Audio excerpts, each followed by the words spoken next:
Loveline.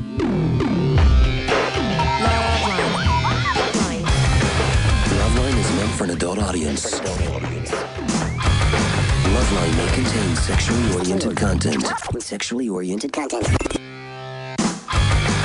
Listener discretion is advised. This is Loveline. Loveline. With that, and Dr. Drew. Hey, everybody. It is Loveline. The phone number here is 1-800-LOVE-191. I'm Dr. Drew, and as the tape suggests, Adam is off tonight. He's filming his lovely Comedy Central TV show.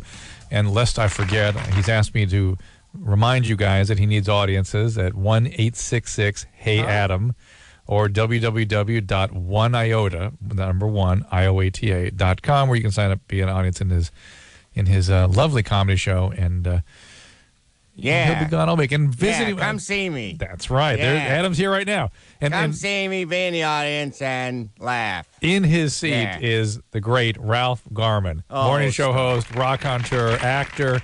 Got an upcoming film out October 7th, Two for the Money, starring Al Pacino and Matthew McConaughey. Hoo-ah! Yeah, amazing. Yeah. Must have been weird working with the... By the way, this is the part of the show where Adam and I just sit here and chat. Oh, well, it is? No, I beg your pardon. This is where Adam just goes. Yeah, here's my take, Drew. Here's my take on that, all right? Library. I was sitting in the light, all right? And I snapped my finger, and the light changed. I think I'm magic. I think I'm magic. Everyone listen to me. I have magic powers, Drew. That's what I think. Yeah, I know. I listen to the show. Yeah. And this is where you just say something like, "Where's the place where they keep the books?" Library, Adam. But it doesn't have book in the name. How could it be? Why isn't it the bookery? They should call it the bookery. So, or the anyway. Booketeria. Yeah, that's it. The Booketeria. Let's change the name to the Booketeria. Yeah. That's Adam's way of doing it. Now, it must have been wild working with Pacino and, Matt McConaughey's a nice guy. This is my first motion picture ever. I've done a bunch of television, and doing the movie, having that be your first movie, and then on the first day of shooting, they say, "Oh, Ralph, this is Al.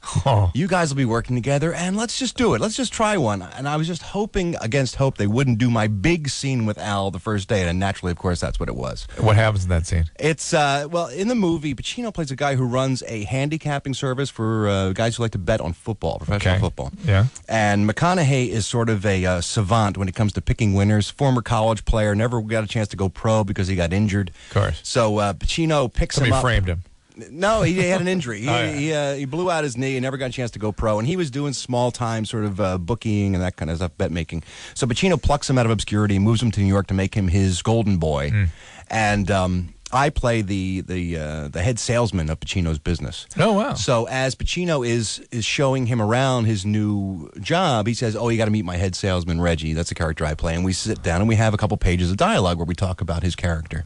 And that was the very first thing I did the very first day on the set. Oh. I just, down the hallway come Al Pacino and Matthew McConaughey walking towards me, and we start doing the scene. And I was like one of those Tom and Jerry cartoons where I was so nervous. Pacino actually put his hand on my shoulder at one point, and I almost jumped out of my chair. I was so just tightly wound like a cheap alarm clock. It was very, very upsetting. Did the director say something to you? He said, "Don't worry, we'll get your stuff tomorrow." They had the cameras on. Smartly, wisely, he had the cameras on Al Pacino and Matthew McConaughey during that first run-through because he knew I was going to be useless. So the next day, after I'd settled in a little bit, they shot my stuff. And it's just ridiculous. I said it's like being a kid who plays Little League Baseball, and then you go to one of those fantasy baseball camps where you get to play with all the major league stars and stuff. That's what it felt like. Except there were fans in the stands. Exactly. Except you're in the playoffs. You're in the something, playoff, right. And they plug you in and say, "Here's the ball, go out on the mound." Oh, it was my God. It was very disturbing. But Crazy. It's weird. You get used to anything. And about a month in, you're like, "Hey, Al, what's going on?" "Hey, Ralph, how's it going?" "Good to see you. Coffee's good today." What's for lunch? Exactly. So. And what else you got going on? Anything else coming up? Or Some TV work and stuff, but I just did a TV show with Adam West. Oh, that TV's must have Batman. been fun. It was Doing what? Very exciting. He's doing a show. It's kind of like a day in the life, like a reality show. Of him? Kind of. It's almost like a Curb Your Enthusiasm. It's sort of a fictionalized day in the life of Adam West. Oh, my God, that is hysterical. And you know what a loon he is, in real life. He's kind of wacky, and it's going to be on TV Land. It's called Living in TV Land, and it's a day in the life of Adam West. And I get to play the crazed stalker fan who's crazy about Batman and Adam West. And what does he do? It's just who writes this? Is it like comedy writers write this thing and he just acts it out? Or? They gave us sort of a loose sort of a plot line, and then we filled it in with improvisational comedy. sounds and stuff. great. It's going to be. I think it's going to be really funny. Are you a recurring character on it, or? Well, it's just the one. If it takes off, maybe it might be a series. You but just did a pilot. We just kind of did the one episode. Well, it's a series where they're doing a series of different TV icons. Oh, my They've done God. one with Dick Van Patten from 8 Is Enough. Oh my God, this is terrible. One with Barry Williams from the Brady Bunch. Oh, my God. One with Adam. So I think it's going to be a recurring series, and then they're going to try different stars each episode. It's like the modern version of the name of the game. Exactly. That's right. One person out there got that reference, Drew. I know, So that's that's like 50, okay. 215-year-olds didn't get it. All right, let's take some calls here. Here we Let's go. do that. This is, speaking of 15, here is Chrissy, 14. Chrissy. Hi. First-time caller, long-time listener. Fantastic. Yeah. So how do I actually... Okay. I think I'm in denial about me being hypersexual. I'm in treatment, and I've been moved to I'm guessing I've been moved to a single room because I'm bi, and just really hard to explain. So I'm bi, and... Hang on, Chrissy. Slow down. Okay, You're on with the great Ralph Garman, by the way. Yeah, I know all about this, Chris. You act out sexually with boys and girls. Yes. So wherever you are, things become sexual very easily. Yes. Okay. At You're a party. You're a party on legs. Well, at 14, though, that's psychopathology. Okay, that's something wrong. It's bipolar. It's something. I am bipolar also. Yeah. So there we go. You said you're in treatment, Chrissy, for what? Older guy relationships, lying, stealing, Drugs? a lot of phone bills, just a whole bunch of crap. Did you have some trauma growing up or something? Yeah, I was raped twice when I was 10 by the same guy. Beautiful. And my dad abused me since I was very little. Physically? Yeah. And, Well, there you go. There's nothing wrong with hitting your kids. Nothing. No. Nothing wrong at all. No, they How turned out dare you? great. How Look. dare you? Well, Spare the rod, spoil the child. That's what I always say. that does refer to wives. Isn't that what that? No. That too. Yeah. Wait a minute. Yeah. Chrissy, so good. You're in treatment. You are in denial. This is not normal behavior. I know it feels right to you, but it's very destructive, and it's a response to all the internal turmoil you're feeling. It's just a way of trying to regulate that. Mm-hmm. Well, what's your question? so, how do you know exactly? What are some of the symptoms? I mean... Well, you're doing the symptoms. It sounds like you know what's going on. You know it doesn't seem right to you. You're in treatment for it. If somebody has to put you in an isolation, in a room by yourself, because if you're in a room with another person, you immediately become sexual with them. That's not normal. That's what we call a boundary problem. That you sort of slip into that with the other person. You sort of want to fuse with them. And the fact is, what's normal is to be able to be in a room with a person, be two independent people, take proper cues from them, and sometimes they become romantic, occasionally with somebody who you commit yourself to, hopefully, and that's it. It's not something you do with every person you come in contact with. Okay. Unless you're Pauly Shore. Then you got to do it with everybody. Yeah. He takes it out on a bus on the road and just. I like that phrase, fuse with people. That's a good one. That's fusion. Better than banging around. They fuse. I'd Well, like- that's I'd like to- emotionally what's going on. They want to just. I'd like to fuse with you, And babe. Chrissy, the good news is they're on you. It's in treatment. Stay with it. Things can get better. This is Tasha. Hi. I'm going to put you on hold for 1 second, Tasha. Hold on. We got Adam here. Is 15. A lot of youngsters. Adam, what's up? Hello? Hey, Adam, what's going on? You're on Loveline. Hey, well, okay, I try to have... Hello? Yeah, we're here. Damn lie, and you know it! Oh, my God. The fact that you try to have anything, I think Anderson thinks is a lie. So go ahead. All right. Okay, well, me and my girlfriend try to have anal sex, and I'm 15, she's 15, and she won't let me in. Like, I'm in, but she, rejects it, And I'm not sure if that's... The nerve of young people today. Selfish my broad. Goodness. What a, Hello? Oh, Hello? I'm just thinking what Arnold might say about stuff like this. Yeah, I can't believe, at 15 she won't let you in and all these things. She should be much more open to the experience, and, accepting of all the anal action you've got to have. I mean, they've been together a long time. I mean, it's 15. 15, Come on, I was Arnold. hoping to get some tongue and a kiss. Certainly, That's all I was going for. But Arnold at 15 must have been well along. Ah, it was unbelievable. I would bench press a woman over my head, and then I would, anally stick my head in her buttocks. She would have to accept my entire head. and all these things. It was Did incredible. Arnold, did anyone ever refuse that? She never refused because if she did, I'd crush her. I would take her and compact her into. And your sort of your manliness must have overcome her. So why would she back away from your worthiness as a male? When I worked out the pheromones that come pouring out of my pores because of all the steroids I was taking at the time. But now I've stopped doing that. Oh, but you admit to taking steroids. Sure, everybody was doing it then. Really? So the fact that you were 46 times larger than you are now, in fact, was due to steroids? That was the dead giveaway, yes. That was puffed up, like a puffer fish. But it started your career, launched it. I mean, that's right. Are you glad you did that? Now my testicles are the size of chickpeas. It's incredible. Maria can't find them. She has to take like a miner's helmet and look for it in the middle of the night. Why is she looking? I don't know. She wants to have sex with me of some kind. Hoping someday she'll find them? Hoping someday that perhaps, we're going to have some sort of intercourse. But you were able to father a child. Did they have to harvest the sperm? Or? No, the child was actually cloned in a laboratory on Mars. Wait a minute. It was like Total Recall. I was going to say, isn't that a movie? It was a documentary. A lot of people don't know Total Recall, actually, but, following me around with cameras and all these things. It was incredible. Oh, I've always wanted to talk to the governor. I appreciate you, sir. It's great to be here. Yeah, I know. My goodness. What's wrong with Adam not having the anal sex? Okay, back to Adam. Yes. So Adam, here we go. Yeah, so, your girlfriend rejected you. I wanted to know the precautions of what could affect towards her and me. All right. So whether we believe you or not is questionable. At 15, the fact that if you actually come clean with me, are you actually doing this at 15? Well, actually... No. Okay. Yeah, all right. That's fine. He's not that's because fine. she wouldn't let him. That's fine. She was clenching her sphincter like I clench her when I do the barbell curls.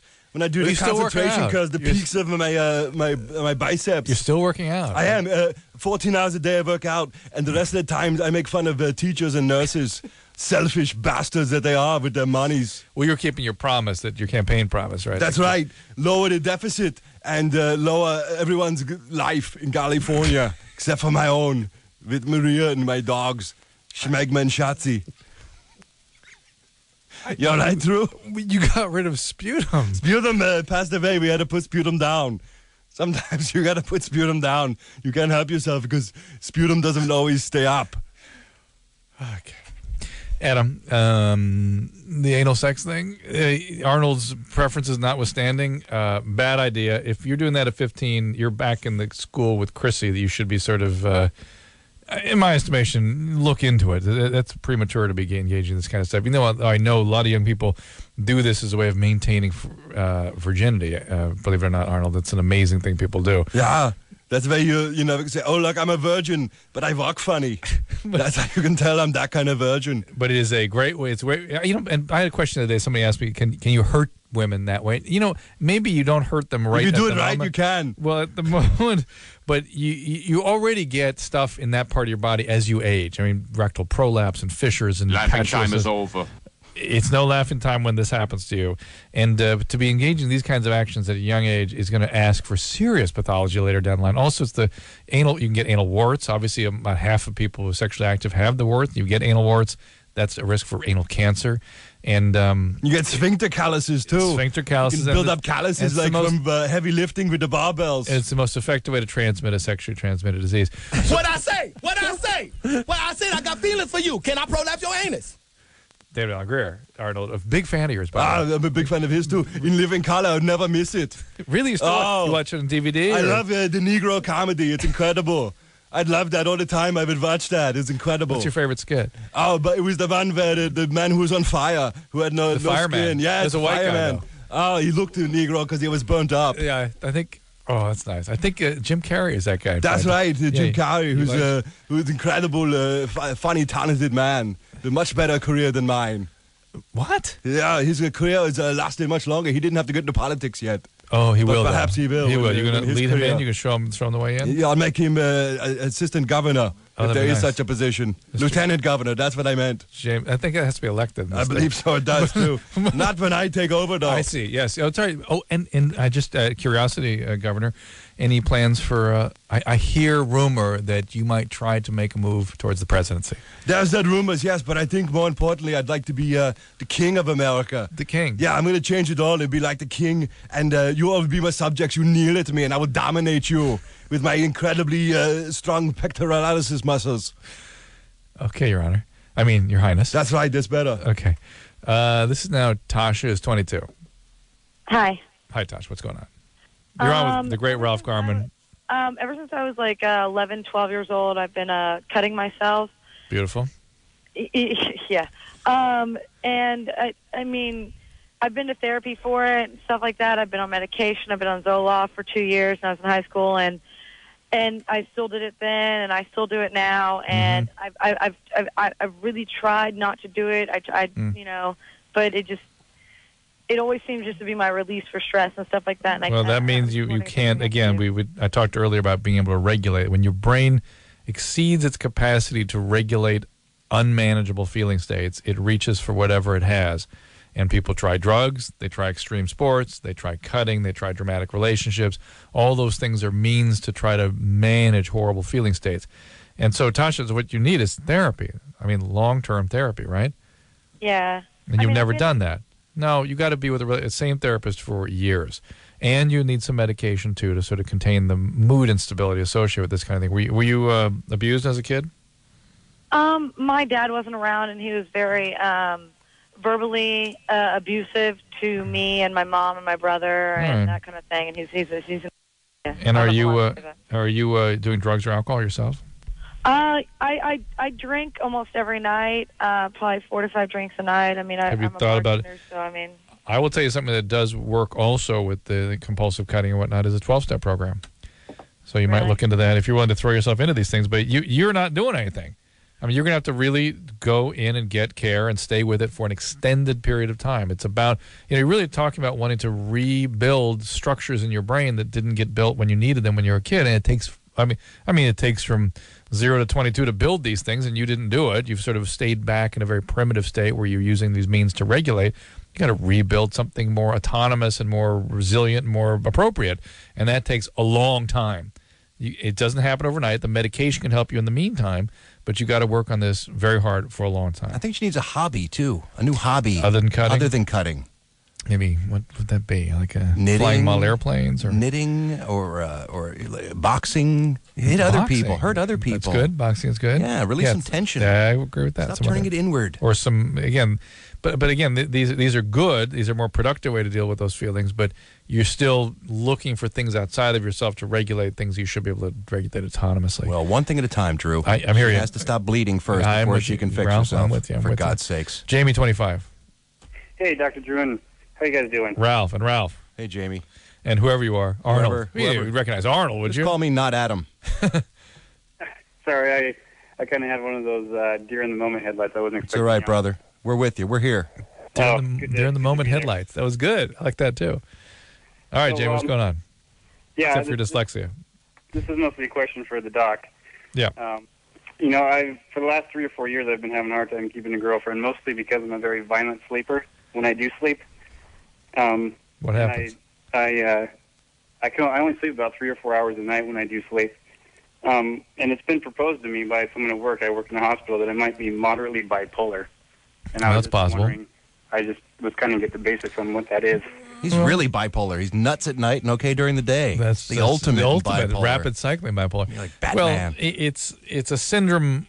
Indeed, is characterized by irritability and a lack of need for sleep. Let's say you don't sleep very much. You have lots of energy, and you tend to have racing thoughts. And there's a lot of different criteria that sort of go into whether or not you actually have bipolar. But there are bipolar quality of what you're describing, or there could be a sort of a primary sleep disturbance. And I think if it really is just at night that you're having trouble functioning, if during the day things are completely normal, I'd go get a sleep study done. What kind of violent sleeper are you? What happens when you sleep? Oh, I can only sleep for about 30 to 40 minutes at a time, and I always wake up with I've had a very violent, almost bloody, it's usually a sort of a gory, bloody dream. And I'll wake up and I'll shake or I'll jerk, and I've actually, punched the girl next to me before. I've elbowed her, I kicked her because. Oh, that's a bad surprise in the middle of the night. Oh yeah, You should get your own bed when you have a girlfriend. I have a patient grab the person next to them and bite them. Really? Yeah. And that does have a bipolar quality to it. That absolutely does happen with people with that condition.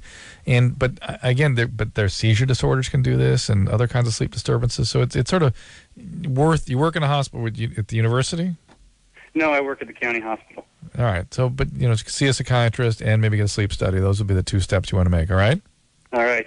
All right. 2 for the money, October 7th. Ralph Garman, Yes. Al Pacino, Matthew McConaughey. Who else? Anybody else in there? Oh, Rene Russo, Jeremy Piven, Oh, my God. He's in everything, though. Armand Assante. Piven's my man, though. We had a lot of fun on the set. He was a really good guy. Coming from Universal Pictures, October 7th. Yeah, so That's what an incredible. You got to work with everybody pretty much? everybody. I met Renee. We hung out, but I didn't get a chance to actually do scenes with her. But Piven and Matthew McConaughey and Al Pacino were the guys I worked with the most. Must have been like sort of dream come true quality to it. Oh, yeah. And it was a very testosterone-filled set because it's about sports and gambling and Wow. it was so great. It was like a David Mamet play for a month up there in Canada. It was a blast. Vancouver. All right, this is Susan, 15. Susan, Susan. are you sleeping? Susan, wake up. Honey, time to go to school. She's gone. Gone. All right, let's take a break in that case. Ralph Garman is in for Adam. He, again, is filming his Comedy Central show. If you want to be a part of the audience for that show, it's Need audiences. 1-866-HEY-ADAM or www.1iota.com. And we'll be right back after this. Loveline will be right back. So get your problems ready. Ready.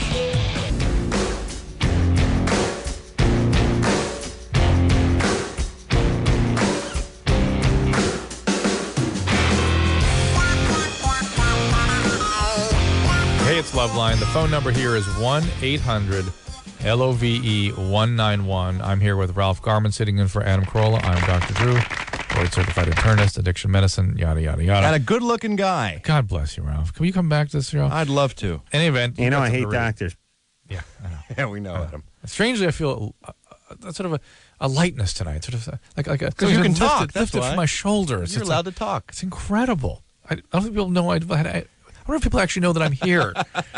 And he's the great. Somebody did a spoof on him. Who is it? Somebody did. One of the guys does production and on Adam. Oh, yeah. And it's very funny. Well, let's take some calls, and then he goes off on some tangent about right turns or left turns. And, Oh, that's and he goes, funny. "All right, we're taking call," and then he goes off on a tangent about libraries and books. And, Why do they and- call it softball? I got hit with a softball once when I was 8. It hurt. Wasn't Hit me in soft. the head. It wasn't soft at all. They should call it less hard ball. And then it's like, well, that's been it for Loveline. So- All right, it's Dr. Drew. I don't Mahalo. that's right. Yeah. So here we go.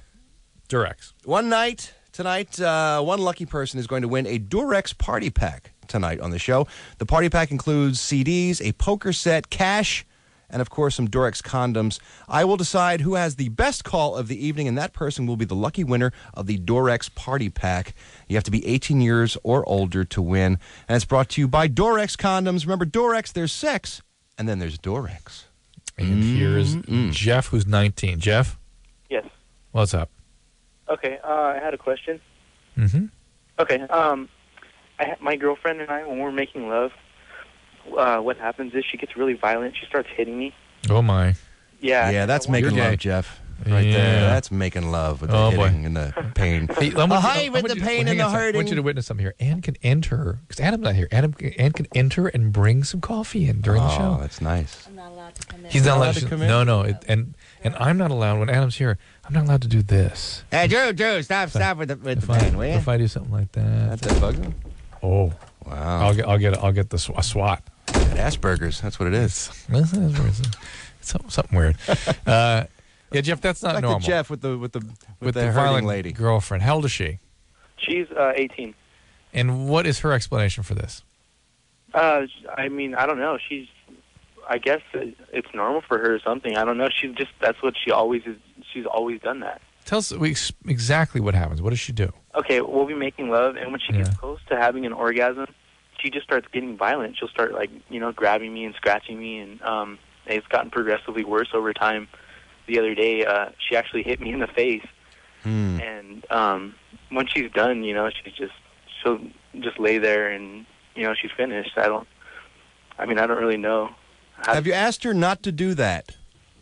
What an interesting and novel approach. I know. Well, at first, it kind of turned me on. I'd get into it. And we, Well, you thought you were doing this to her. Yeah, well, I you thought it guys are. Yeah, it's your special technique, I'm your really special good. penis. Yeah. Yeah, the reality is this is her effed up nature. That's something's coming out. some abuse or something. Well, some women, when they get really excited, tend to lose a little control. Losing control is one thing, but punching in the face. That seems a little... That's a little directed. Across the board. Yeah. Across the line, rather. And she refused to address what's going on. Oh, there she is calling you right now, matter of fact, wondering why you're talking about this on national radio. Son of a bitch. I'll punch you in the head. Be that as it may. Jeff, have you asked her to stop? I mean, I've asked her to, to try to cool down because sometimes we get really rough and, it plays along with it. It's cool, but... Well, you can't have it both ways, buddy. You can't get rough sometimes and it turns you on, and then other times you don't want her to. Maybe she doesn't know which is which. Yeah. I guess. Jeff, I think you've bitten off a project here. Yeah. Yeah. Is she okay otherwise? She goes to school and everything's normal? Yeah, she's fine. She's fine. She's just a hot little monkey. Not a little dramatic, not a little energy going on all the time. No, it's just, Your relationship's not a little chaotic, a little bit of like, oh my God, this is the best relationship ever. Oh my God, it's so hard for me to get close to somebody. And those sorts of... yeah, it's kind of like that. Yes, those superlatives. That's hot. Yeah, that's all sort of what we call borderline stuff. And look into some restraints too, Jeff. It's okay. It can be sort of managed, but I suspect you're in deeper than you think. And when this thing breaks up, it's going to be bad times. Oh, you think you've seen violent? Wait till you break up with her. Right. Oh, so, man, I don't even want to think about that. Yeah, no, you don't. Because you're the perfect, best, only person she could ever fill in the blank. Jeff, run like hell. That's all we can say. Whenever it says something to you of the effect of, you're the most, the best, whatever that I've ever been, when somebody puts you and idealizes you like that, that's a bad sign. That also means they can just as easily de-idealize you. They see the whole world as black and white, good and bad, best and worst, and they can't see people as sort of whole, as gray. So when you're in on the terms that they need you to be in, you're perfect, you're the best, you're the most amazing ever, but as soon as you disappoint them, there's a long fall into hell. And maybe if are you guys going to school? I'm not in school. I'm working right now. She's in school still. She's finishing, starting high school. Yeah, high she's school? starting her senior year in high school. Oh boy! And the best thing you can do for her is get her some professional help, just to kind of ease the... Work out some issues. Yeah, I'm just saying. Lady with the hitting and the hurting, please. Ahoy with the stopping. Oh, my face. That's what you should say to her. Henry, 23. Hi, Dr. Drew. How you doing?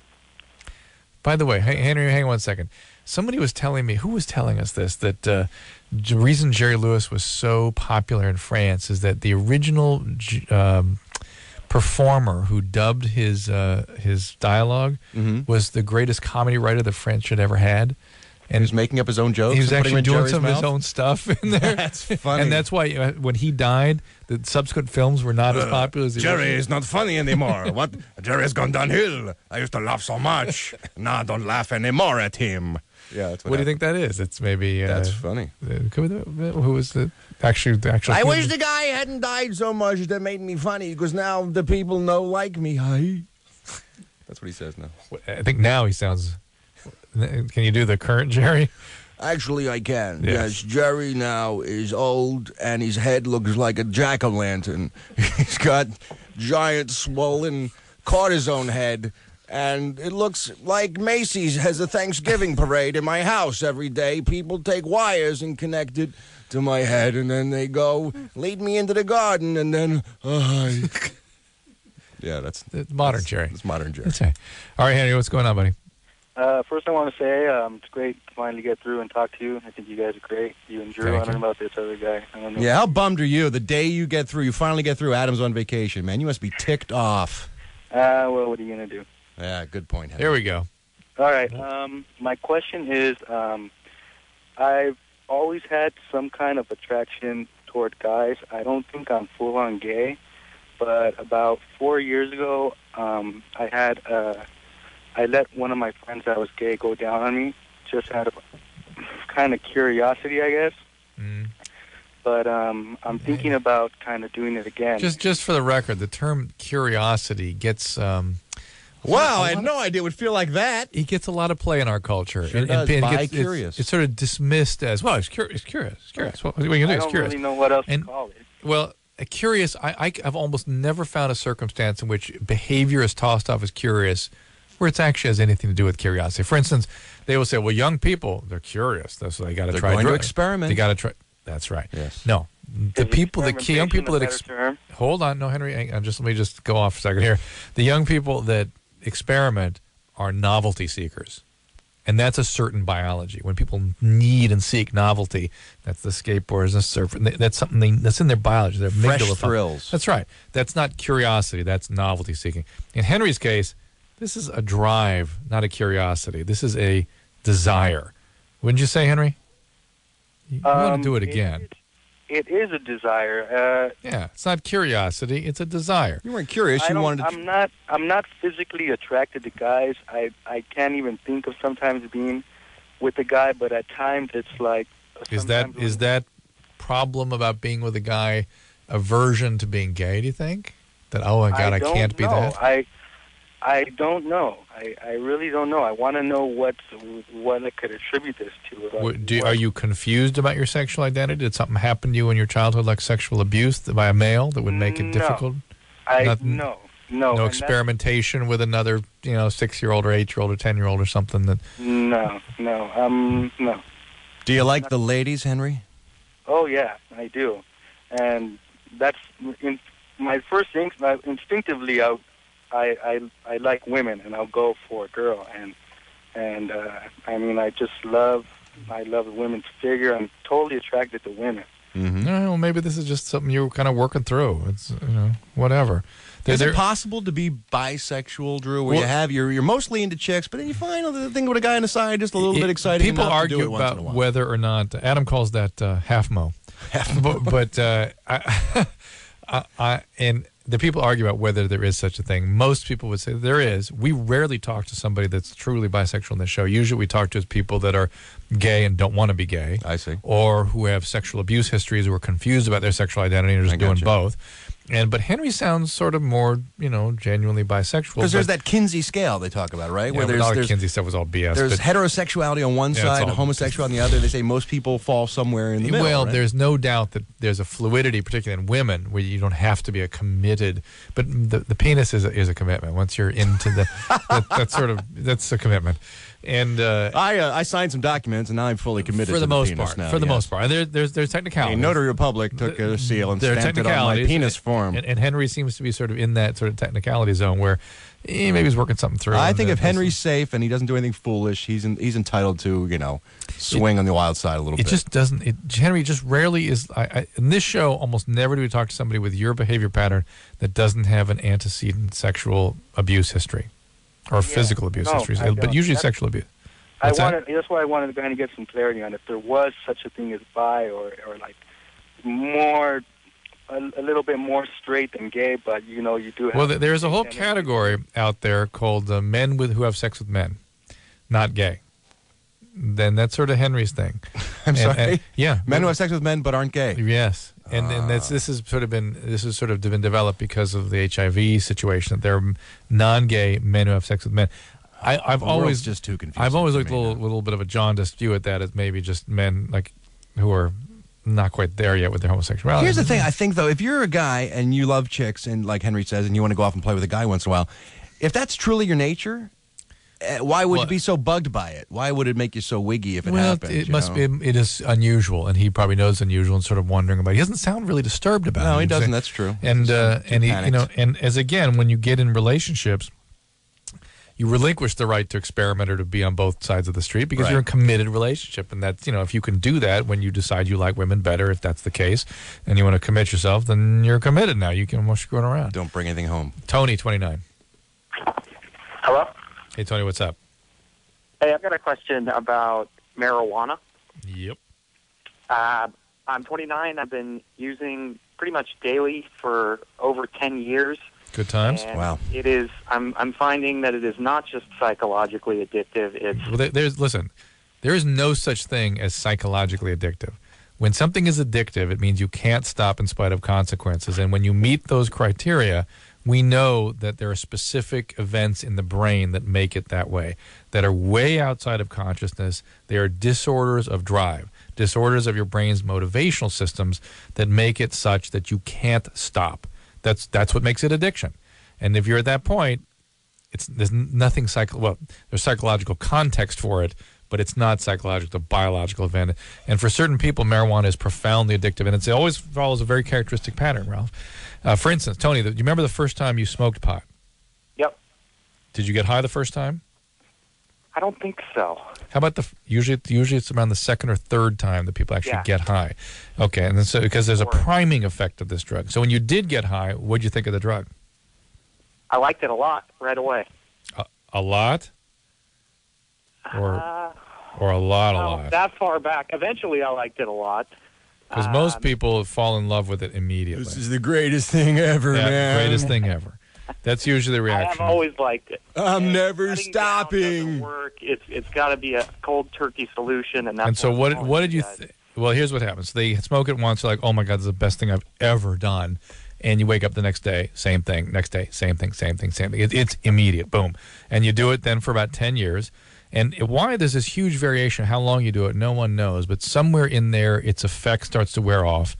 You start to get depressed. You start to have difficulty initiating actions. My patients always complain that they can't get their resume completed. They never get their resume completed. Well, no, they're smoking dope all and the they time. can't find their keys. These are number 2 complaints. Well, you know why? Because they don't want jobs and they don't want to go anywhere because they want to stay home and smoke dope. That's why they don't care about those things. But the pot's effect starts wearing off, and that's when people either come to treatment or switch to something else. And speed is one of the most common things they switch to because that corrects the depression of marijuana. So anyway, if you want to go out, Tony, what's that? I've heard you in the past. I'm in Northern California. I'm in San Francisco. I heard you mention a marijuana-specific program. Well, marijuana. All the other drugs. MA, Marijuana Anonymous. It's excellent. The interesting thing about pot is it affects all people that get addicted in the same exact way. So you'll find 20 other Tonys sitting there at that meeting. I mean, everyone has the same story and the same experience with the drug. And if you still have trouble staying sober, there's a fine program up there at the Haight-Ashbury Free Clinic. Okay. Thank you very much. All right. Good luck, Tony. The Haight-Ashbury was responsible for all this crap. They can't all of a sudden be responsible for the cure too. But if you're gonna go, I saw the Doors movie. I know Oliver Stone. They're all smoking dope up there in 1967. They caused the trouble. But if you're going to find, if you go to the source, if you want to find where the people are hanging out for the trouble, is you set yourself up right there. Can you imagine the counselors that work there? Oh yeah. Yeah, I got the Jefferson Airplane stoned back at Altamont. Now I'm going to fix you, dude. Yeah, I don't buy it for a second. 2 for the Money is the movie. It's coming up October 7th. It's with Al Pacino, Matthew McConaughey, and Ralph Garman. Oh, yes. Who's here sitting in for Adam Carolla. Only for about 4 minutes you can see me. The phone number, it's longer than that, right? They say I'm throughout the film. We shot a lot of footage. That's what I'm saying. But who knows? I haven't seen the final cut yet. So I'm touting this film in the hopes that they'll hear it and keep me in. That's what we're saying. All right. Well, it seems like a key character. It does to me, too. Phone number is here at Loveline is 1-800-LOVE-191. We got lots of room on the board here to take your calls, so tonight's the night. And we'll actually take calls tonight. Unlike the most nights we take like 4 calls a night, I have an opportunity to take calls tonight. Adam's not here. I'm interested in what Ralph's people have to say. And we'll be back. Shut up, everyone. Talk. And here we go. Call Loveline 1-800-LOVE-191. Can I get pregnant if I do? Can you get addicted to aspirin? All right, that's pretty accurate. Loveline. Be right back.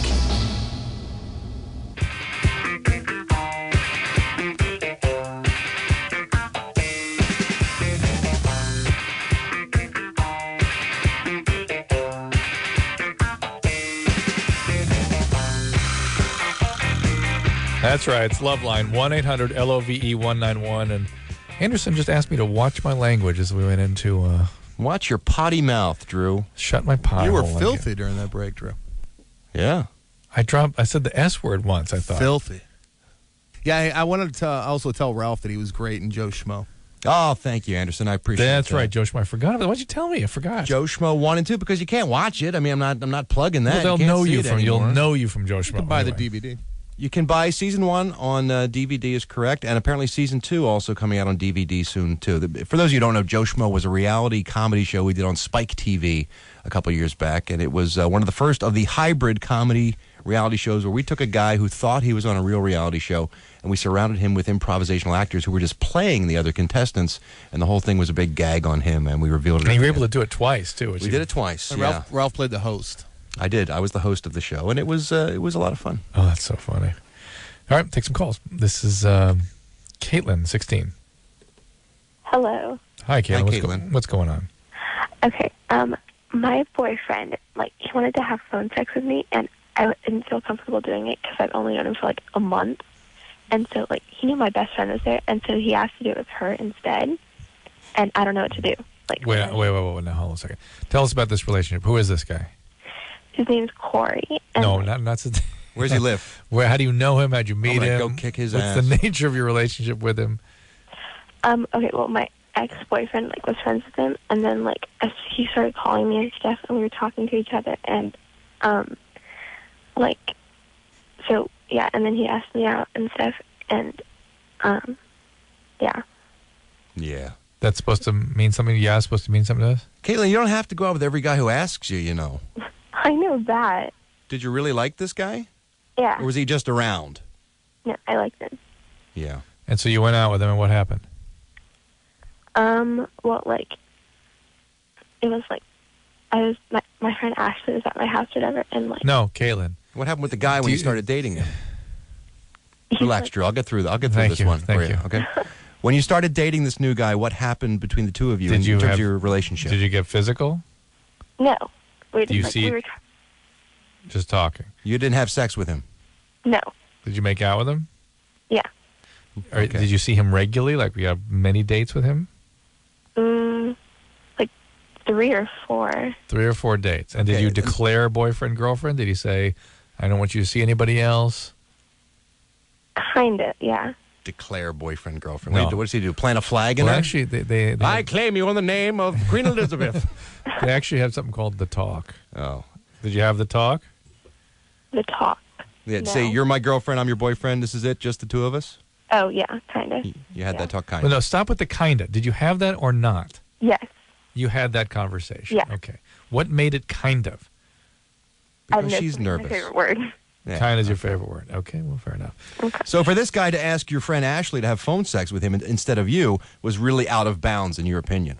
Yeah, I was just kind of like... And ours, by the way. And mine, anyway. Yes, yours. absolutely. So the guy should not be your boyfriend anymore. What? Right? He should not be your boyfriend. This guy's an idiot. He does not care about your feelings, apparently, Caitlin. That is a horrible thing for somebody that's supposed to be your boyfriend to do to you.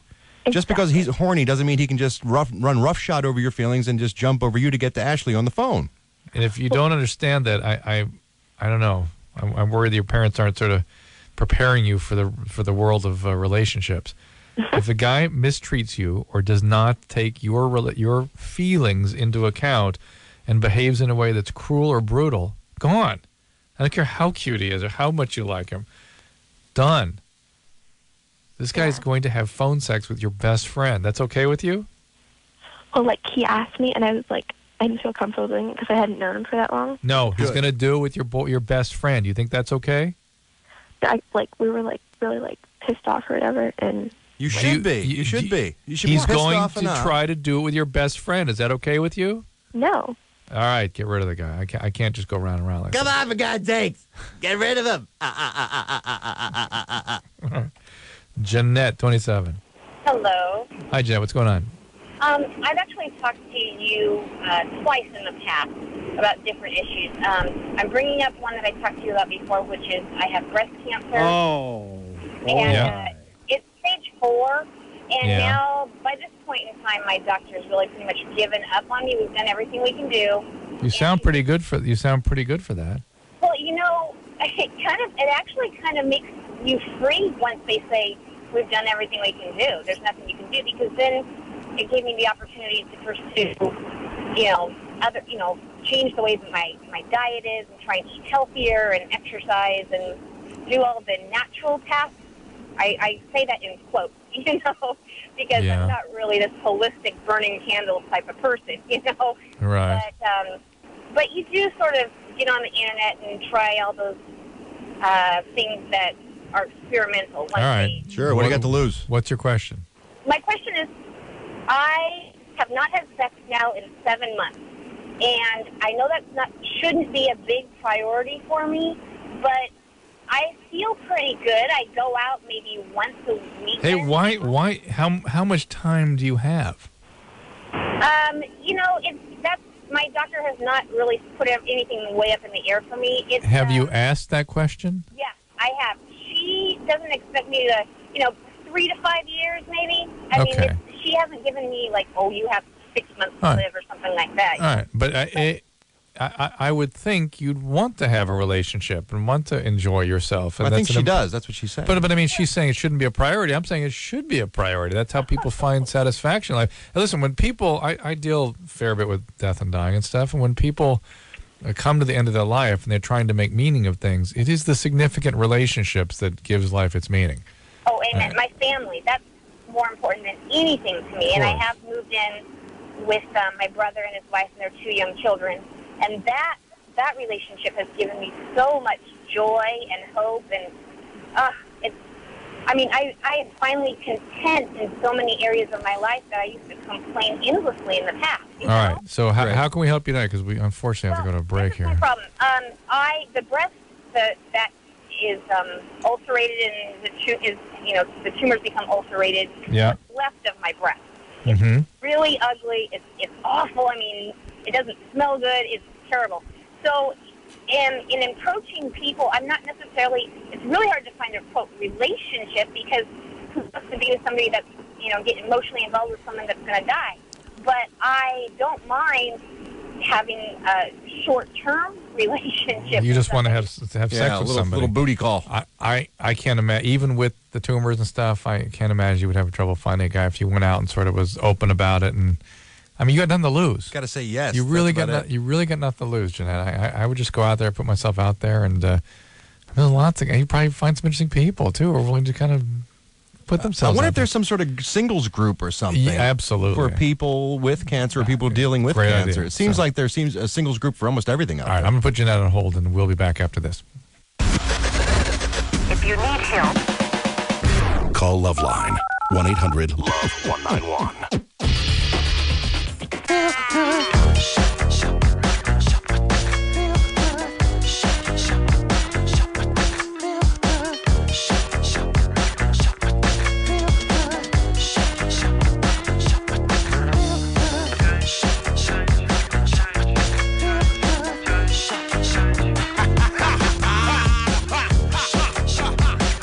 That's right. It's Loveline. 1-800-LOVE-191. Ralph, that's the Gorillas. Oh, I love the Gorillas. You do? Oh, can't get enough of the Gorillas. As a band? Oh, no. King Kong, Mighty Joe Young, all the famous Gorillas. Have you met these guys? I've never met the Gorillas, no. Okay. Hi, I'm Murdoch from Gorillaz. You're listening to Loveline with Adam and Drew. British bands. Oh, yeah. Genius. Sounds like a phone sex line I used to call. Oh, scare me.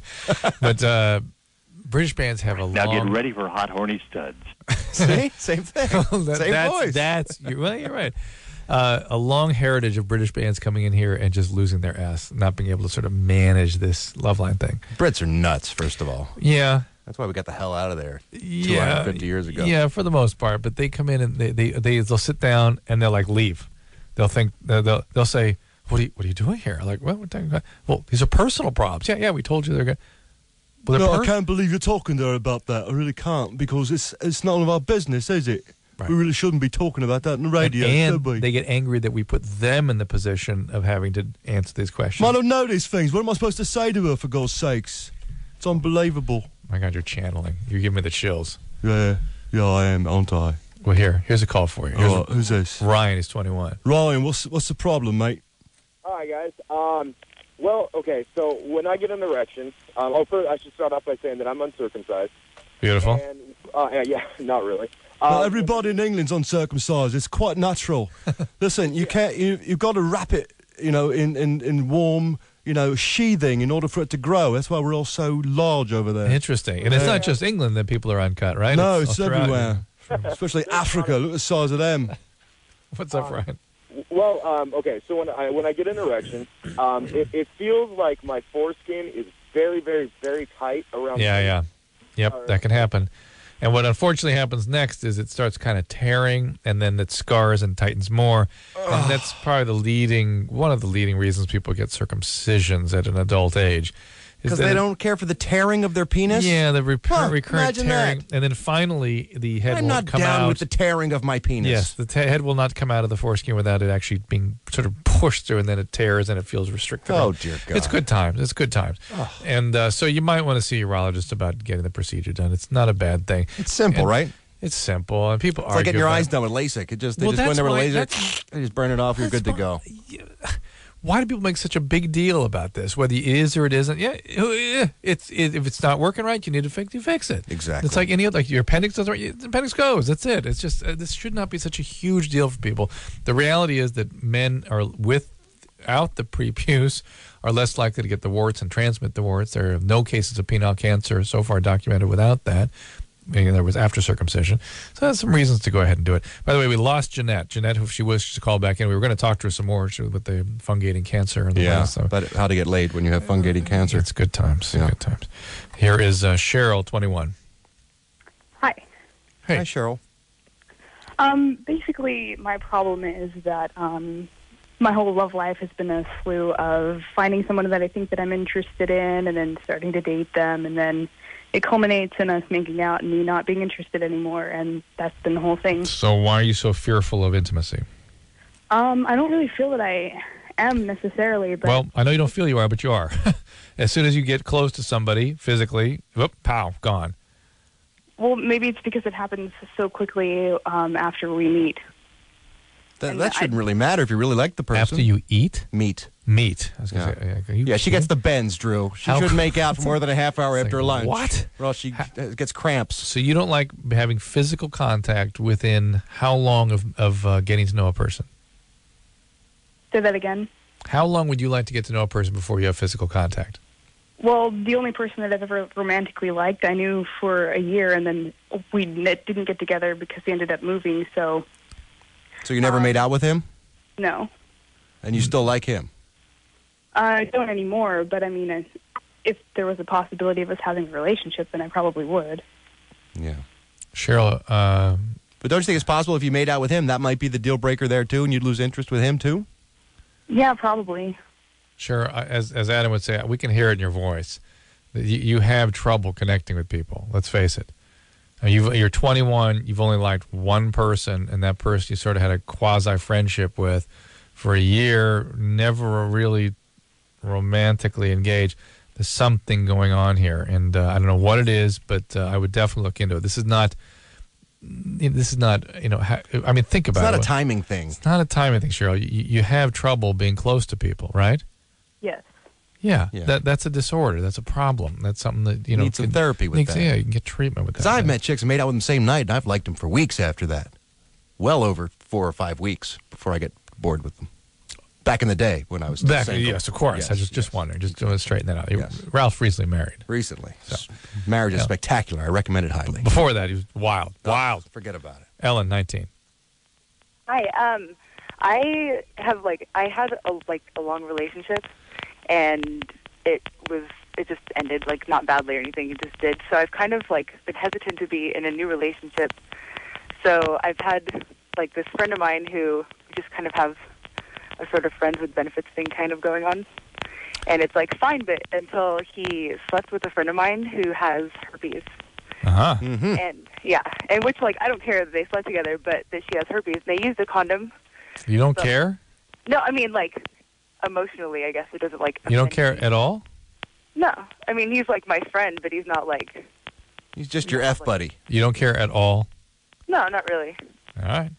Fair But enough. Get past it, Drew. Some people can have sex and not be hooked up some emotionally. People, absolutely, and Ellen sounds like she's there, but I just wanted to test. But she was with your friends who had with your friend who had herpes. Yeah, but he's kind of been my, sort of backup thing when. Right. Not anymore, sweetie. Well, no, you don't. He doesn't necessarily have caught the herpes. Yeah, You don't, Why take that chance? Yeah, that's what I was I don't know if. Make him wear a condom. Takes it down a bit. He'll know if he has this herpes. He'll get some symptoms. But if will he did, tell He her? would tell me. He would. He I said he know would tell. If he knows that he has it, then I would know that he has it. But should I just forget about it, not even take the risk, or is it something I don't know. We can't answer that for you. The risk is not zero, even with him wearing a condom, Yeah. right? And that's up to you if you want to take that risk. Okay. Ask him not to have sex with her anymore, though, if you are going to be with him. Yeah. Yeah. I can't believe you have zero feelings about him having sex with other people. Drew, will you grow up? Just saying. Some people don't. Some people don't. Ellen? Yeah. What was that? No, I was just listening. Okay. All right. Be careful. All right. This is Mike, 23. How's that for summarizing that call? Hey, what's Mike. going on? Hey, what's going on there? Well, I've got two questions for you.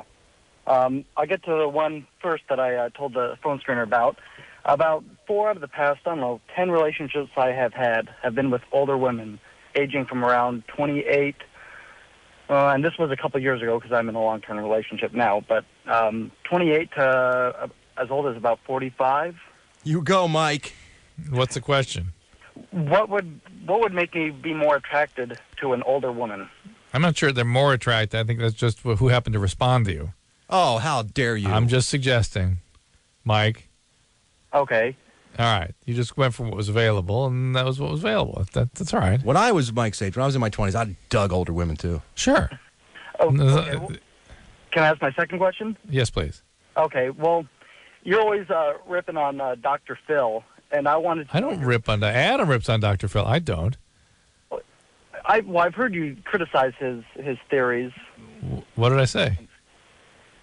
Having to do with the you want to change kind of thing. All right, that stuff, that's not just him. I think in general, the whole idea of just choosing to change is a very, very unrealistic and simplistic way of looking at extremely What the complex. hell is wrong with you, Drew?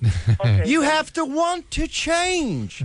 You can be an armadillo in the middle of the road. If you don't roll up, you're going to be hit by a truck. Okay, how about general ethics? My question was regarding Dr. Laura. Yeah. I want to know how you felt about her ethics and the way she handles callers in very similar situations to who calls you. Abortions and whatnot. And she tends to stay away from clinical stuff these days and sort of talks, as I've listened to her carefully in a long time, but my understanding is she stays more in the realm of morality and sort of discussions about virtue and these kinds of things rather than the clinical discussions about, the deeper issues about the emotional circumstance, which is, I have no objection to people doing that. Right? I mean, anyone can do that. Right? You can do that and get up and talk about values and about of course. But the one show I listened to her, actually, I was flipping through my AM and I was just disgusted because I heard her just, I mean, there's two kinds of people that I think of, that's pro and anti-abortion, but she was like in a whole nother realm. I mean, she was like basically, it sounded like everyone who's pregnant, unless they're a billionaire, should not have kids. They should have like total like hysterectomies and whatnot. So she's pro-abortion? Well, to an extreme. She's pro-sterilization. So she's saying that people should, well, I mean, she has a point, that people should be having kids only if they're really prepared to be parents. Is that the bottom line? But no, she was basically like, for instance, one of her callers, her husband had just died. I don't know if he was in Iraq or whatnot, but he had just died, and she was pregnant, and she was calling looking for some help, what to do. And first thing Dr. Laura said was get an abortion. Wow. And it just blew me away because she had no interesting. compassion at all. Wow. Well, she's a sweet, sweet lady. That's surprising. I mean, it's particularly given that she sort of takes a moralistic point of view. That doesn't seem like highly moralistic. What the hell is wrong with her? She needs to choose not to She be should pregnant. shave her head and grow a mustache. I agree with you, Mike. It sounds a little shocking, and I would want to sort of hear it myself to understand the context of those sorts of statements. But I mean, you can understand, Ralph, that in this day and age, people are having kids that have no business having kids. I do, but she's a bit of a blowhard. Yeah, I think she takes stands that are sort of sensationalistic just to have people listen to her. Oh, you think that may be one of those things she was doing? Yeah, I think she's a faux radio personality in terms of actually expressing what she really feels versus what she thinks is going to sound good on the radio. Oh, interesting. I think it's a character more than anything else. Interesting. That's sort of what Rush is, too. Absolutely. A lot of people who are very successful in radio just take a stand to take it. Tom Likas. Tom Likas. They just posture themselves in a way they know is going to get a rise out of people. But they believe the point of view. They just wouldn't necessarily take it as their own all the time. Right. You know what I mean? They wouldn't to that extreme. They turn it up to 11. They turn it up to 11 to make it a little more powerful. I am curious, though. What does our governor, the governor of California, believe about abortion? Is he for abortion? I believe no one should have an abortion. You should just power lift. And if you're doing squats in the gym, with like 200, 400 pounds, sometimes naturally the baby will just be shot across the gym. And if that happens, then you weren't meant to carry it to full term. But what now? Is that a technique that a woman could also use in order to have a delivery, like a planned delivery at 9 months? Absolutely. If you do leg presses with enough weights, you keep your legs spread wide to work the outside of the trap, the quads there. Then the next thing you know, the baby will be shooting into the arms of the trainer, and then you give the baby little weights right away, right out of the womb, so they can start working. And so a trainer can be a midwife and trainer. A strong baby is a healthy baby. We have too many weak babies in California. That's the problem. That's why the health insurance costs are through the roof. We need stronger babies who bench press more. And are those trainers going to continue to follow kids through grammar school? Absolutely. Every day they should be personal trainers in all the schools. What might the teachers have something to say about that, or no? No child left with a flabby behind is my new program. So they'll all do, working with the mule kicks to get the buttocks more firm. I see. But back to abortion. Is it right? Is it wrong? Do you have a feeling about that? I understand you can induce one through 400-pound squats. That's right. Through heavy exercise, you can make the baby go... Is that something we should feel good about? Absolutely. Exercise always makes you feel good. No matter what. So that's just God's way of... It releases the endorphins in your bloodstream. No, but I don't mean you actually feel good during the abortive phase. I'm confused then. No. But I mean, should we feel good in terms of sense of doing what's right if a baby comes out during a 400-pound leg press? It all depends on how much the baby's going to cost me. Oh, as a governor. Yeah, me personally. If I fool around with them and there's a paternity suit, I need to know, whether they're going to sue or not. Not us as taxpayers shouldn't be concerned about it. No, I should be concerned with the paternity suits, with the gropings. I saw, it's strangely this stuff is sort of, if you'll permit me, Governor. I couldn't stop you. It's your show. If you'll permit me, a lot of things seem to have sort of been forgiven about your past. That's true. And I remember I saw some footage of you actually in probably mid-'80s goofing around down in Brazil, and it was intriguing. Oh, Carnival in the Rio time. Yeah, you were... with the dancers up on the stage. Yeah, I think you were up there with sort of Wilt Chamberlain in terms of numbers of sexual encounters. I was grabbing a lot of buttocks that week, yes. Is that okay with Maria? Is that okay with your... But how do we reconcile that with you as governor now? Whenever Maria gets upset with the other woman that I fool around with, I just shake her, and her head is so heavy, she's like a bobblehead. Her head just starts going back and forth. The brain is so huge. Just rattles her until she's so confused and dizzy, she just sits down and she forgets all about it. It's all these things. But all those good genes have been transmitted to your son, thankfully. Thank God he's ready to go out there and start groping and molesting, and then eventually he'll be asked for forgiveness, and people will give it. Would you be okay with him using steroids? Do you think that would be an okay thing? Absolutely. I put it every morning in his Cheerios. I put a little steroids. Yes, steroids. It's a new twice as many steroids. O's. That's a new cereal. That's good. Right. But you're already offering them to your child. You're not even giving him a choice. I put it in the drinking water. I put it in the toothpaste. Any way I can get it into their system, I give it to them. Oh, that's good. Because I'm building the master race with the Schwarzenegger family. Oh, really? Yeah. So you got the great Maria Shriver brains. And exactly. We've got the Kennedy family brain. and the Schwarzenegger family. We're going to make the master race, and soon we'll be... and then pharmacologically enhancing it with a little steroid. That's right. We'll be marching through the streets in jackboots anytime soon. Do you have an opinion about the baseball scandals lately? I mean, steroids seem to be in the news a lot. I think all the players should be given steroids. That way it's an even playing field for everybody. Fantastic. And why not? I mean, all athletes should all take steroids. That way we can forget about the whole controversy about who takes and who doesn't. Just everyone will. While we're at it, give it to the cheerleaders, too, in the NFL. Have massive women with giant boobies dancing up and down on the sidelines. That'd be more entertaining than these puny little girls. You've seen the female bodybuilders. It makes the breast shrink a little bit very often. But we did put the artificial ones in there. I see. That's why God created plastic surgery. Of course. Yeah. Now back to the teachers and the steroids and the students and stuff, yes. And the abortion. That's where we started this discussion. Do you think abortion is right? I think abortion is right for some people. I think it's wrong for other people. That's the best political answer I can give you, because everybody votes, and I'm in deep doo-doo right now with my poll numbers. So I got to be careful who I alienate. I see. So you're not going to take a strong position on abortion. I absolutely, definitely do not take a strong position on this. No, definitely not. Absolutely, definitely not. It's at this point up to personal choice. It really is. Until you're pro-abortion. I'm absolutely not pro-abortion or anti-abortion or pro-life or anti-life. Absolutely, definitely, and all of these things. You seem to have much more ease talking about steroids than abortion, Governor. Well, because I have more experience with steroids than abortions. I've only performed half a dozen of those. Did I say that loud? Damn. And of course, I guess you're right. You mentioned at the beginning of this discussion that there's some paternity issues out there, and you certainly you didn't encourage these women to have abortions. No, I did not at all. But I did give them heavy weights to work out with. So they might hoping that maybe the baby with like a bungee cord would come out on the end of the umbilical cord. But then it goes back in. It does, yes. I'm just saying. All right. You are just saying. Okay. I can tell that by what's coming out of your mouth. I want you to know that you are my sort of dream Loveline guest, and I want to appreciate you being so open and honest and clear with us. And taking such strong positions. With all the clarity and all the positioning. It's been nice. So hold on. Now we got to talk back now to Jeanette, who finally returned to us with the breast tumor. Jeanette? Hello. All right, we're back. Nice to be back. Yeah, so your thing was you have a advanced form of breast cancer, and there's some external disfiguration because of it. Quite and you have some time left to go, and you'd like to have sex in that time. I think that's a fair request. I can't. I do too. Ralph's ready to go, and he's a married man. Imagine the single guys out there. Jeanette, think my wife would give me such a pass if I told her I was going to have sex with a woman with breast cancer who had a limited time left. Wow, that would be that's quite an angle. It would be a mercy F, right? Exactly.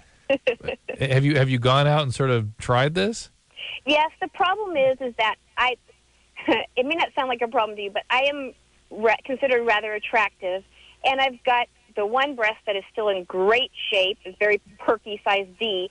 So I put on my bra, and it's almost like false advertising when I get them alone in the bedroom, and then they see that there's only one of these things. But Jeanette, you're 99% hot. Really, what do they want? Hey, by the way, you can find some sort of what's the name of the famous dancer that got the head of John the Baptist? Salome, some sort of robe, covering that part, and that's what I mean.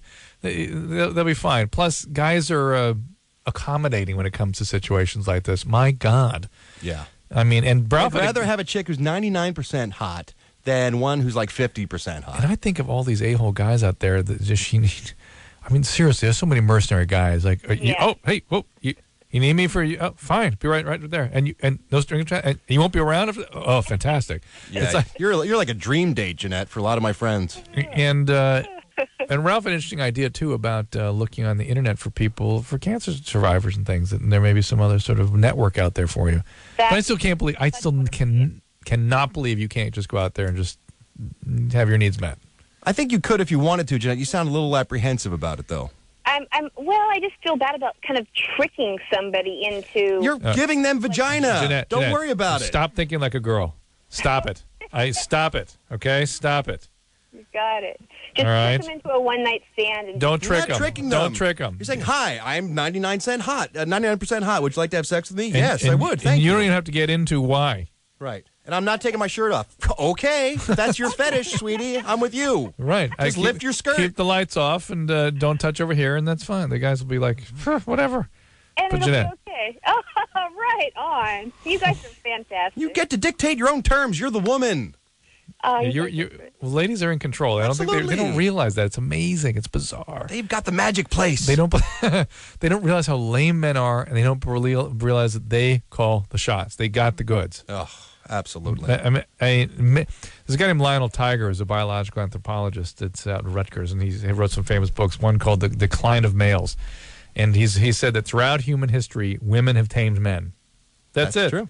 That if women insist on a certain behavior, and they insist upon it, unified, that's the behavior. That's it. Think of all the great badasses through history who've just been brought to their knees by chicks. Napoleon and Julius Caesar and Alexander the Great and all these guys who did anything to get a little vagina. they just buckled like wusses. They are conquering continents and taking on armies and slaying men left and right. We were just talking to Arnold Schwarzenegger. Arnold was just helpless in the face of women, right? He couldn't turn any woman down. Contain it. Yeah, big fat German women with mustaches. He still couldn't stop fondling them. You add some steroids on top of that. And, forget it. You just can't stop. Women you have all the power, ladies. You don't even know it. Thank God you don't, because then you'd run the society and we'd all be screwed. Well, by the way. And by the way, to the extent that there's undermining of women's power, it usually is on the basis of other women. Oh, yeah. I mean, other women maintain the double standard.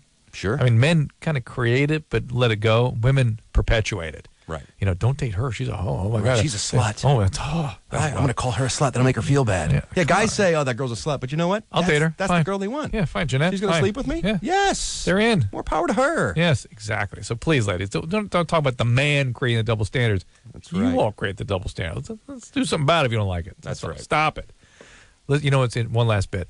Chimpanzees do this. Chimpanzee pod females, when one of the female misbehaves, all the other female chimpanzees will turn their back on her. They'll shun. Oh, and they give them the chimp cold shoulder? And that's what our female compatriots do. That's what our humans do. Wow. So that's pretty weak for chimps. Chimps should like throw their poop at her. Or they do that too. They do that too. And you know, pelt her with banana skins or something a little more animalistic. Yeah, probably some of that too. It's a little weak ass just to turn your hairy shoulder on some broad. And they show that baboon butt kind of thing. Oh, that's right. Here. How about this? This is my chimp ass. How do you like me now? It's a little more disgusting. So, all right, Ralph Garman is here. The movie is 2 for the Money. It's coming out on October 7th. Keep an eye out for that. And we will be back for you at 1-800-LOVE-191 after this. Loveline. We'll be right back.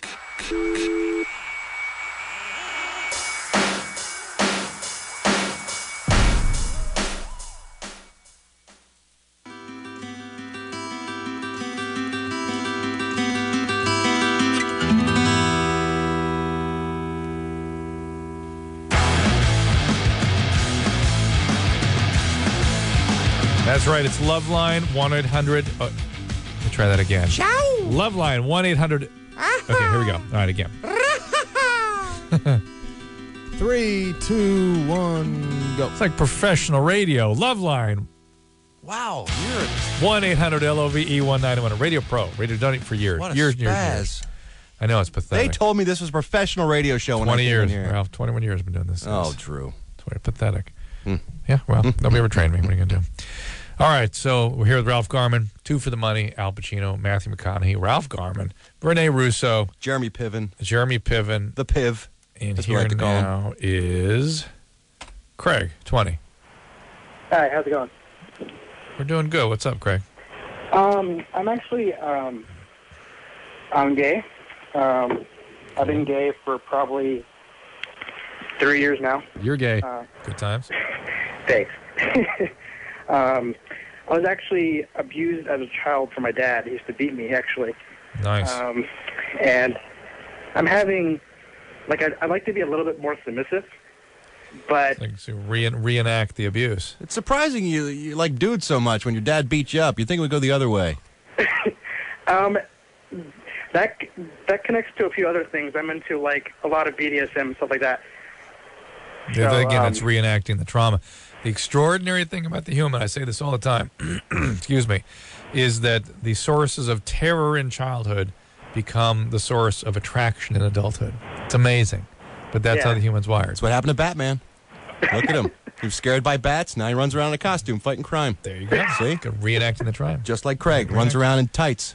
What happened to Adam West, though, is really the question. Oh, that's a whole other story. So, Craig, what's your problem with wanting to get into BDSM and stuff? Are you concerned about the behavior? Well, it's not that. I'm into that. It's that whatever I'm trying to be submissive, I connect those feelings back to childhood. Right, well, of course. sure, they're connected. That's why you feel that way. Yes. Yeah. It's a way of trying to it's a way compulsion. The compulsion reactions. You know, we compulsively repeat these behaviors, is not a way of working them through. It just becomes a stuck thing. Yeah.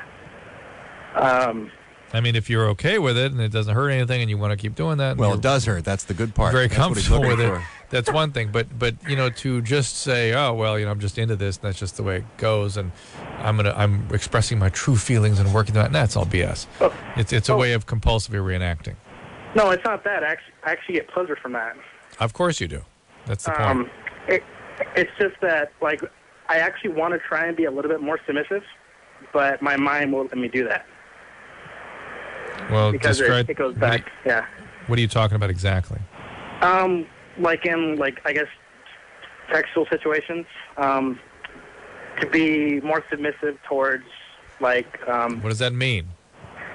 You have to give us a for instance. We're not familiar with the BDSM world I of gay want guys. somebody to do X to me while I do Y. What is the X and the Y? You want to get on your knees And to have some village people-looking guys standing over you in assless chaps, and then what happens?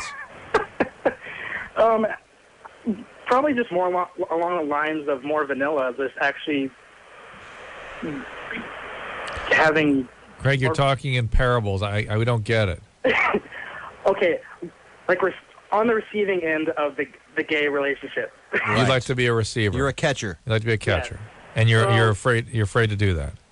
Yeah, because I can't connect that. You can't what?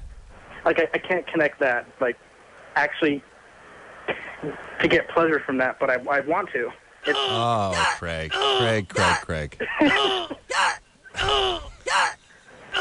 Anderson, I got it, Anderson. I got it. We got it. Craig, have you ever been through treatment about what happened with you and your dad? Did you ever go on that route? Not really. Yeah, maybe you should deal with that aspect first. Try to get that settled and sort of worked out in your head, and then you can go on to your adult sexual relationships. I think that's always a good idea, and also this idea that you have to be more submissive. It sounds like something you find... You failed a test or something. You find unpleasurable, you're afraid to do it, and it's because I need to be more submissive. I'm going to grit my teeth and just get there. That is an act that not everybody finds pleasurable, and maybe you're one of those people for whom it's not a great thing. It's okay. It's not because you need to be more open and submissive. It's because... Well, you may need to be more open. That might be the problem. I'm just saying. You might like it better if you're a little more open. Man. Manny, 25. Hey, guys. How you doing? What's going on? How you doing, Manny? Hey, I'm wondering real quick, Drew, if you could tell me about using acupuncture to quit smoking. Acupuncture is helpful, and for some people it might be very useful, but the reality is that the only sort of scientifically... The only thing that stood up to scientific scrutiny is the gum followed by Wellbutrin. That seems to be the most, or Zyban. That seems to be the most efficacious way of dealing with nicotine addiction or nicotine dependency. So you chew the gum for a couple of weeks, and then you add the Zyban in.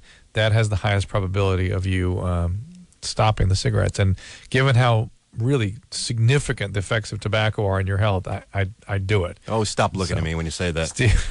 Have you heard about the laser thing now? People go in and they have this laser treatment. Yeah. A friend of mine... Yeah, it's an acupuncture thing. She had the laser treatment, and she said she was right as rain afterwards. I hear people that acupuncture helps, but it's not... First of all, maybe the studies haven't been done yet.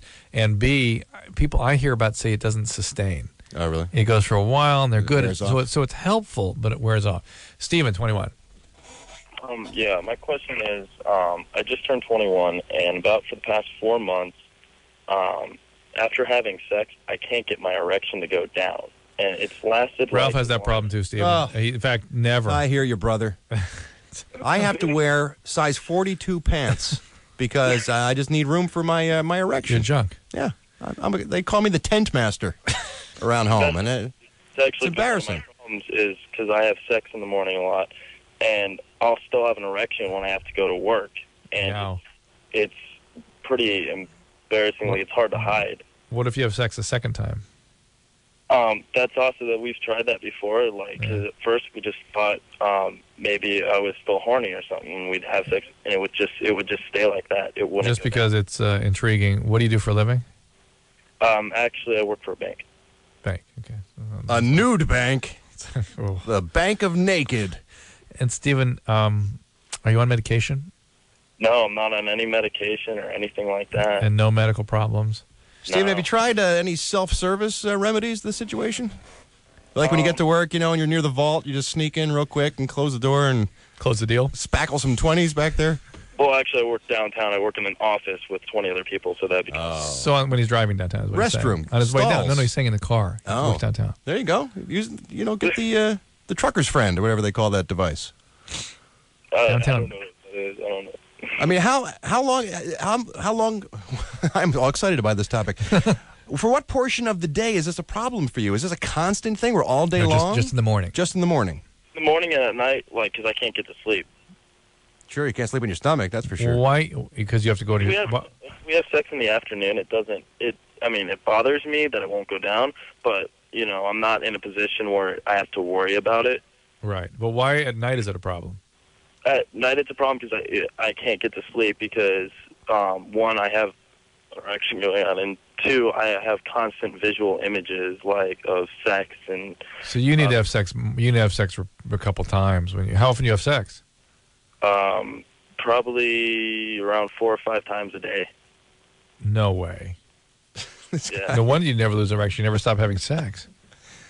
Well, Well, are you? usually once or twice in the morning, and then maybe once in the afternoon when I come home from work, and maybe once or twice before we go to bed. I hope you're kidding. No, well, we really love each other. We're about to get married, actually. yeah, well, that'll stop it. Yeah, that's going to take care of it right there. You'll be fine. Right after you get married, that'll cut way down. Your penis will actually retract into your body after you get married. It'll be fine. You'll have to back into your wife. But is anything like I should be worried about physical long-term damage or anything? No. No, you're the king of all you survey. You have a penis that won't go down. There's something called priapism, but you're not talking about just a penis that's painful and unpleasant and stays erect. You're talking about constant sexual arousal. And it makes me concerned that you've got bipolar. I mean, people are manic and get like this all the time. Well, it doesn't sound like he enjoys it all that much. Like, I enjoy having sex, and, like, even when it's still aroused for an hour after, sex still feels good. It doesn't ever hurt. You need to, Sounds like kind of annoying, though, to have the hard the erection. Yeah, it's annoying. Yeah. But why can't you, like, do it enough that you finish? You know what I'm saying? Why can't you do it a few times? Well, 2 in a row, that doesn't help. That's what he's saying. He still remains that in the morning. What about 3 in a row, then? I climax each time. It's not like Yeah, but why not 3 in a row? Stop then? bragging. Well, you're 21. Why not 3 in a row, then? 3 in a row?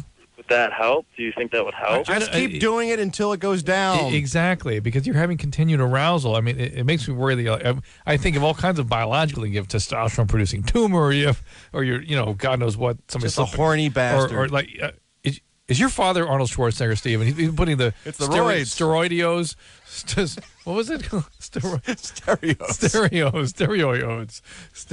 New stereos. Oh, my. The oat cereal with steroids. Okay, let's talk to... that guy should keep a journal because Craig, 20 years from now, he's going to look back on this part of his life and say, oh, damn, I missed those days. I think you should be documented what's happening here. This is more than just a journal. It should be some sort of scientific document. You put him in a room like you're doing that milk commercial and just bolt him in and put those diodes on his head or whatever it is. Craig, 26. Hi, how are you? There we are. What's up? I have a question about the difference between oral herpes and genital herpes. And I understand you can contract one or the other, but here's my specific example. Is that my girlfriend gave me oral sex, and she gets cold sores about once a year. She has since she's been like 10 years old, and she didn't get the cold sores, or didn't get them from sexual contact, just sort of from her family. Right. So I wonder, I know that you can go from oral to genital. You can contract it, but is it very common? I mean, it seems like a very... It's very common. That's a very common route of transmission, but not as common as, say, canker sores are. So in other words, well, canker sores are what are herpes, right? No, canker sores are not a viral infection. Canker sores are ulcers. Yes, that's what herpes is. Drew, viral. go to med school, will you? Yeah. Herpes are viral ulcers. And that's what herpes looks like. Have you ever seen a canker sore? That's what herpes looks like. No, herpes are on the outside of the mouth, from what I understand. Canker There is... Drew, would you please there get is your also, act together? There's aphthostomatitis, which is usually photoactivated external, which is definitely herpes. But the ulcers inside the mouth can also potentially, at times, be herpes. The problem is, that's what I'm saying, is that you can't distinguish what kind is going to be transmissible and not. It's and the incidence of canker sores and recurrent viral ulcers in the mouth are much higher than true viral herpes in the mouth. So it's hard to know what you're at risk for and what you're not. But that's how herpes 1 ended up on the genitalia. Somebody had it in their mouth and transmitted it down there. But I've heard even if you get an outbreak down there for the first time when you're exposed to it, if a woman with a cold sore goes down on you and you get that down there, that the virus will eventually work its way up to your mouth because that's where the outbreaks for that virus ordinarily attack. Have you heard that? Have you heard that at all? No, I've seen 1 and 2 on the genitalia and 1 on 2 on the mouth. There you go. So if she gets the cold sores once a year, and potentially you can still transmit it any time of the year. Well, I mean potentially, but obviously it's not happening. That a lot more people have that than transmit that. You know what I'm saying? So it's obviously something that is a more common kind of virus that is not necessarily the herpes virus that can be transmitted. So if she has it externally, if she has the photoactivated what's called aphthostomatitis, that's going to be transmissible. Stay away from her then. my situation is that we had oral sex, and then the next day she developed a cold sore on her. That's probably just from the irritation from having the irritation of something in her mouth for a period of time, and that doesn't necessarily mean she was contagious. And you'll know it. You'll get an outbreak if there's something there, and it would happen within 2 weeks. I think he's trying to avoid that, Drew. From what I understood is that you can carry the virus and not even have an outbreak. You can, but for men, it's much less common than for women. Women commonly carry it and don't know it. Men, dirty tramps. Particularly if you're looking for anything. Craig is sort of examining his. He's a little nervous Nelly, is what Craig is. He's got a magnifying glass out. You're going to see something, or at least go to the doctor. Just swing, baby. Just swing. Take your chances. Yeah, exactly. Ring a ding ding. Let's take Matt real quick. Matt, 27. Yeah, hey guys. Yeah, hey. Is Corolla coming back anytime soon? End of the week, next week. Good enough. Yeah, I'm on Priapism. Yep. Been on it for about 4 months, and I just have a lack of sex drive going on right now. That's Priapism. That's what it does? That's one of the side effects. You can take a reduced dose, but are you going bald? Not really, not yet, but just in case. Kind of the best insurance I think I can get. Kind of a catch-22. Yeah, try a reduced dose. Talk to your doctor about bringing it, maybe cut in half. That's something that some guys do. He wants more back hair. That's the problem. He's trying to cultivate that. The chicks dig back hair. Yeah, they do. Yeah, the bear look is something that's big these days. Funny, Priapism is a great catch-22 where the chicks will dig you because you have a full head of hair, but then you won't be able to really. Well, you're just not interested. Do anything. Who cares? All right, Ralph Garman is my guest. Corolla's out again. That number for his show, if you want to be a guest in that Comedy Central show he's filming this week. my show. 1-866-HEY-ADAM. The phone number here is 800-LOVE-191, and we'll be back with your calls in just a moment. Dude, you got issues. Call Loveline. 1-800-LOVE-191.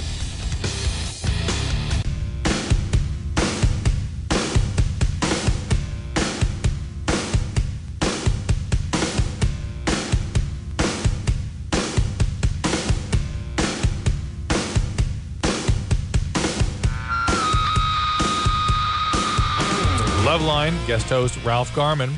And Ralph was, by the way, I was glad to hear the Trojan ads piling up tonight, but we also have some Durex business to take care of. Oh, yeah, we got the party pack to give away. And Ralph, we forgot to tell him how that process works, and so he was keeping a list of the people he wanted to... He's like, this is a good call, Yeah, he was picking the call, but didn't tell our screener to keep the caller on the line. Do it at the moment. So now I have a call I believe will be appropriate for the Durex pack. This is Victoria 19.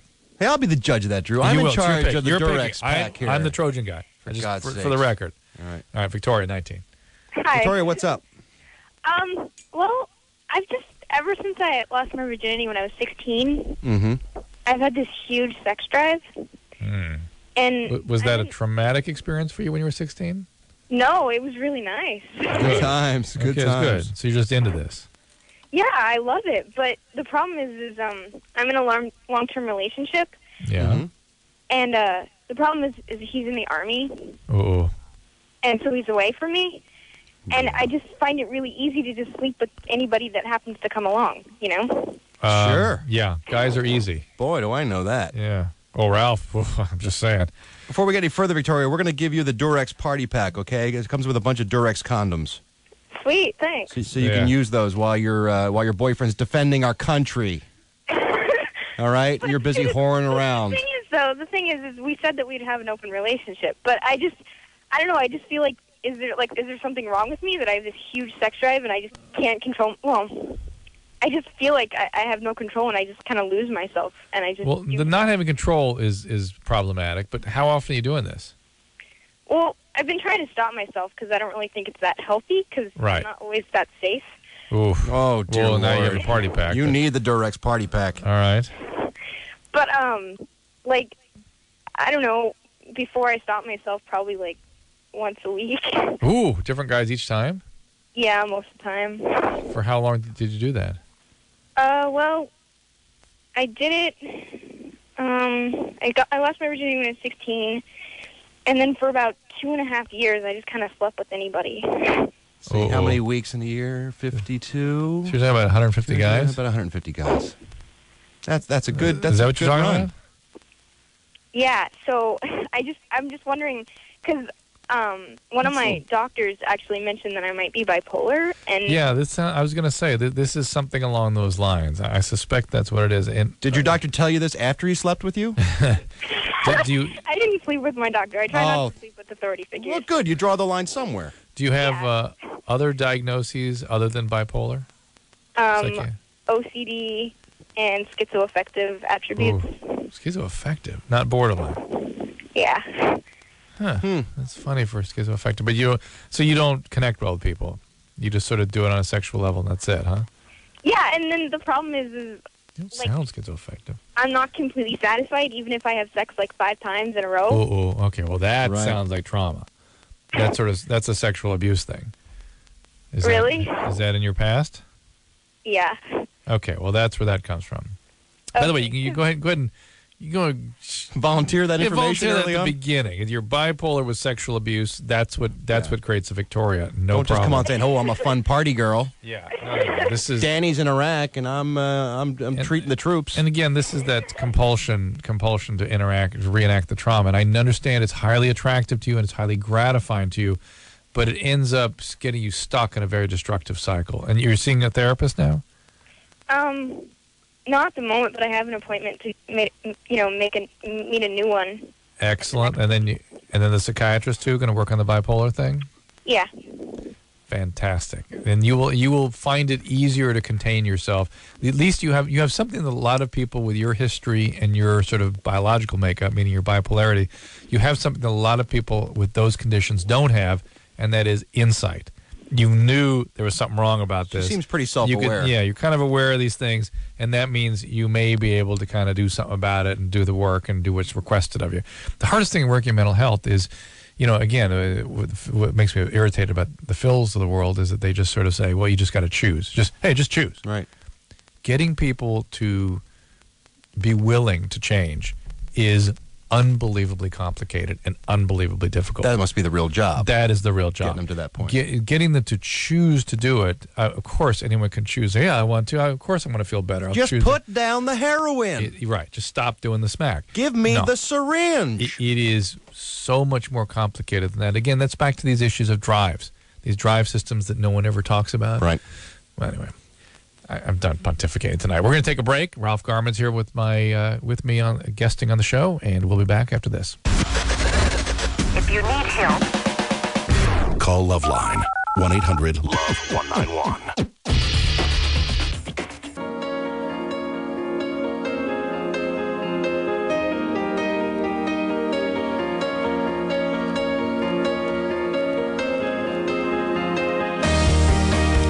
Well, that's about it for Loveline. Adam is happily, I suppose, filming his Comedy Central show. Filming a television show. We are happily having an interesting week ahead. We're having Gavin Rossdale in here tomorrow night, Nicole Sullivan from Mad TV, Jimmy Kimmel later in the week. It's going to be a very interesting week. And, it's a little easier lifting for me when Adam. A little looser for you. A little looser. I don't have to sort of defend myself. It's not quite as scary with all that aggression and you get to call the shots. Pansy. Well, it's nice. Nice. Well, Ralph, thank you. My pleasure. They've taken away my notes here. 2 for the Money is the name of the movie? That's the name of the film. October 7th. October 7th from Universal Pictures in a theater near you. Al Pacino, Matthew McConaughey, Renee Russo, Ralph Garman. And me in a small featured role. I appreciate you coming in here and playing along. Always fun to see you. Bringing your cast of folks with you. Great. Next time I'm going to bring Tom Cruise by. I want you and him to debate Ritalin. That should be fun. Because I'm glib. You are. I'm glib. So I've done the research. You should too. It's Loveline. See you tomorrow. I love the Negro comedy. It's incredible. This has been Loveline. Loveline. The opinions expressed on this show are not necessarily those of the staff, management, sponsors, or the station. The producer for Loveline is Annie Gold. Loveline is a presentation of Westwood One Entertainment.